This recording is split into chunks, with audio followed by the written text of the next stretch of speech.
Hello friends, welcome to Faris home food.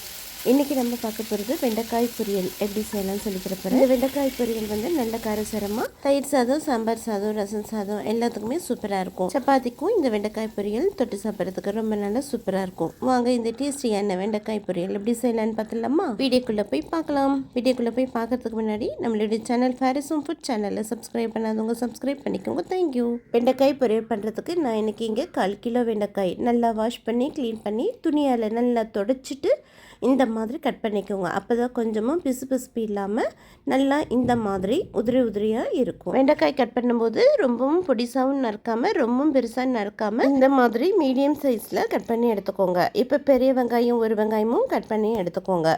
இப்போ தாளிக்கிறதுக்கு pan வச்சுக்கலாம். கொஞ்சமாக எண்ணெய் ஊற்றிக்கோங்க. எண்ணெய் நல்லா சுடனதும் 1/2 டீஸ்பூன் உளுத்தம்பருப்பு, 1/4 டீஸ்பூன் கடுகு உளுத்தம்பருப்பு பொரிஞ்சதும் கொஞ்சமாக கருவேப்பிலையும் போட்டுக்கலாம். அடுத்து வெங்காயம் வெண்டைக்காய் போட்டுக்கோங்க. போட்டுட்டு ஒரு 2 நிமிஷம் நல்லா ஹை ஸ்பீடில் வச்சு நல்லா வதக்கி விட்டுக்கோங்க. அப்போ தான் கொஞ்சமாக பிசு இல்லாமல் இருக்கும்.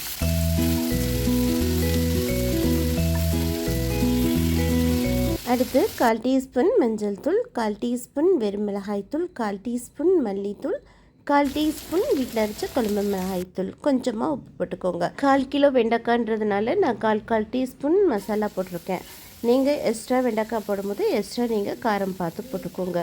இப்போது ஒரு 2 நிமிஷம் நல்லா ஹை ஸ்பீடில் வச்சு நல்லா வதக்கி விட்டுக்கோங்க. தண்ணி கொஞ்சமும் ஊற்றாதீங்க. தண்ணி ஊற்றி பண்ணிங்கன்னா வெண்டைக்காய் வந்து பிசுப்பாக இருக்கும். இப்போ அப்படியே அடுப்பு சிம்மில் வச்சு 5 நிமிஷம் மூடி போட்டு விட்டுருங்க.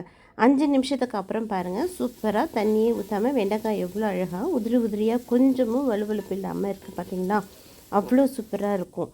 அவ்வளோதாங்க, சூப்பரான டேஸ்டியான காரசாரமான வெண்டைக்காய் பொரியல் ரெடி. இது அவ்வளோ சூப்பராக இருக்குங்க. கண்டிப்பாக இந்த மாதிரி ட்ரை பண்ணி பாருங்கள். உங்கள் வீட்டில் இருக்கிற எல்லோரும் கண்டிப்பாக மறுபடியும் இதே மாதிரி செஞ்சு தாங்கன்னு கேட்பாங்க. அவ்வளோ சூப்பராக இருக்கும். இதே மாதிரி செஞ்சு பார்த்துட்டு எப்படி இருக்குன்னு கமெண்ட் பண்ணுங்கள். இந்த வீடியோ பிடிச்சிருந்ததுன்னா மறக்காமல் லைக் பண்ணுங்கள், ஷேர் பண்ணுங்கள், சப்ஸ்கிரைப் பண்ணுங்கள். தேங்க்யூ ஃபார் வாட்சிங். பாய்.